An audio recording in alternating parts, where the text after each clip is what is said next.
Bonjour à toutes et à tous, soyez les bienvenus à l'écoute d'RFI, Radio France Internationale. En direct de Paris, il est 17h. Le journal en français facile. Adrien Delgrange. 16h, temps universel, nous sommes le vendredi 9 janvier. Voici les titres de cette édition. Conséquence de la guerre en Ukraine. Le maire de Kiev demande aux habitants de la capitale ukrainienne de partir, de quitter au moins temporairement leur habitation. Dans ce journal, nous nous intéresserons au type de missile qu'a utilisé la Russie la nuit dernière avec Daniel Valo. L'incendie meurtrier de Crans-Montana, le propriétaire du bar où a eu lieu l'incendie vient d'être placé en détention préventive. Il est derrière les barreaux en attendant un éventuel jugement. L'actualité nous emmènera aussi en Iran où les Iraniennes et les Iraniens se révoltent. Le pouvoir religieux, de par la voix d'Ali Khamenei, il prévient, il ne reculera pas face aux manifestants. Comme un geste d'apaisement, sur le continent sud-américain, le Venezuela a décidé de libérer des prisonniers politiques. Reportage à suivre. Un dernier mot de sport. Football. Les choses sérieuses commencent à la Coupe d'Afrique des Nations. Premier quart de finale. Il débute à l'instant. Mali-Sénégal. Ce soir, 19h TU. Cameroun-Maroc. Voilà pour les titres. RFI. L'Ukraine a été une nouvelle fois la cible de la Russie. L'armée russe a lourdement frappé l'Ukraine la nuit dernière. 4 personnes ont été tuées à Kiev. Des tirs de missiles, mais aussi à l'aide de drones. Missiles et drones ont visé notamment des immeubles d'habitation. À Kiev, la capitale, la moitié des immeubles sont désormais privés de chauffage. Les températures extérieures sont glaciales en ce moment. En Ukraine, les températures vont d'ailleurs encore baisser dans les prochains jours. Conséquence, je vous le disais, le maire de Kiev demande aux habitants de la capitale qui le peuvent de quitter leur ville. Autre information importante et inquiétante. La Russie a lancé pour la 2e fois un missile. Il s'appelle Oreshnik. Daniel Valo, bonjour. Bonjour. Le tir de ce missile dans l'ouest du pays n'a pas seulement une signification militaire, il s'agit également d'un message adressé aux pays européens alliés de l'Ukraine. Oui, car l'Oreshnik est un missile à portée intermédiaire, c'est-à-dire qu'il peut viser des pays européens d'Europe occidentale et il est considéré comme particulièrement dangereux parce qu'il atteint des vitesses hypersoniques jusqu'à 13 000 km/h selon la Russie et cela le rend très difficile, voire impossible à intercepter.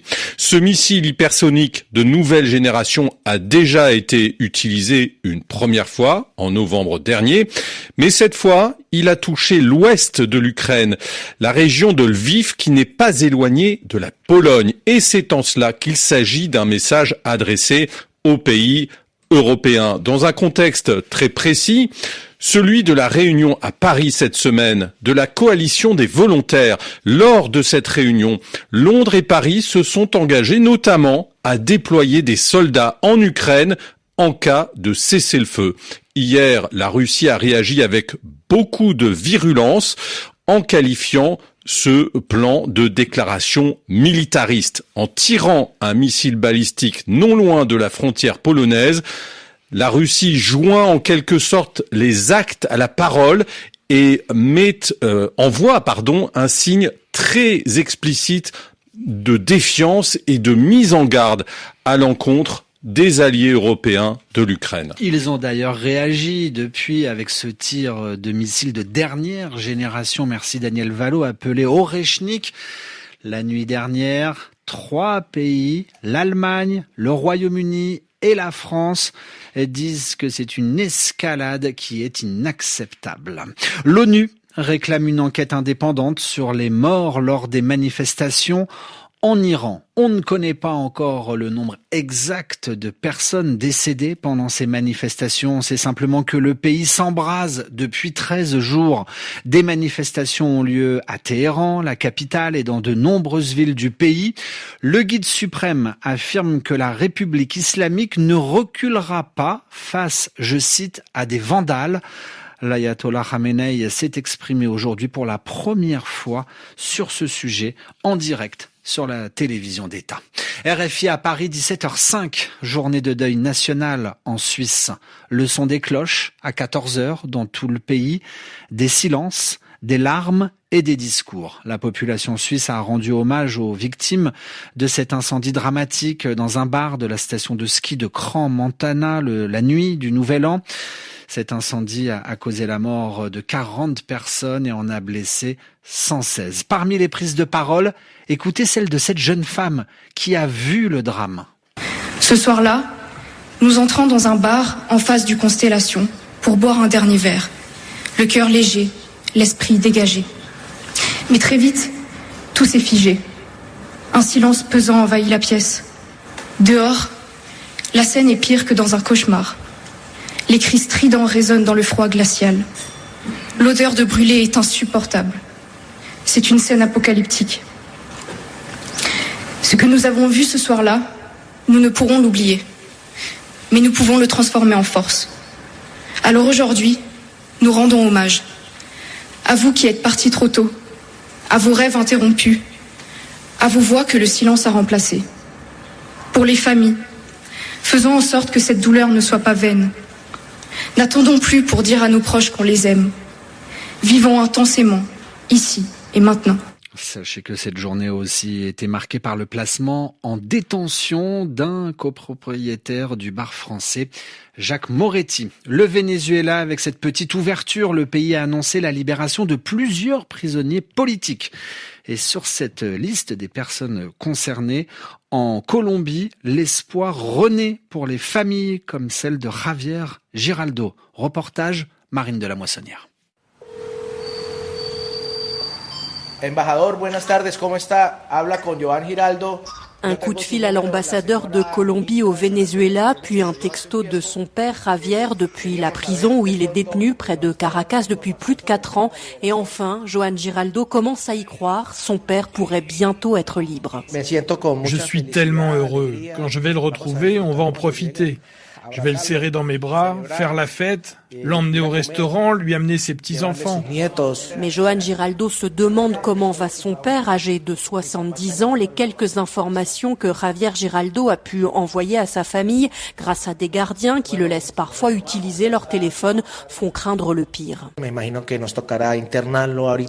J'imagine qu'il devra passer du temps dans une clinique pour recevoir des soins. Sa santé est vraiment très mauvaise. Il est diabétique et souffre d'hypertension. Il passe son temps à l'infirmerie. Il a été torturé plusieurs fois. À plusieurs reprises, il a été conduit dans une chambre froide comme celle dans lesquelles on met de la viande, afin qu'il avoue. Ça a vraiment été terrible. Javier Giraldo a été dénoncé par une connaissance alors qu'il n'avait rien fait, assure son fils. Ce Colombien qui vivait alors au Venezuela a été accusé de terrorisme, d'espionnage et de trahison. Des chefs d'accusation classiques dans une dictature, insiste Joan.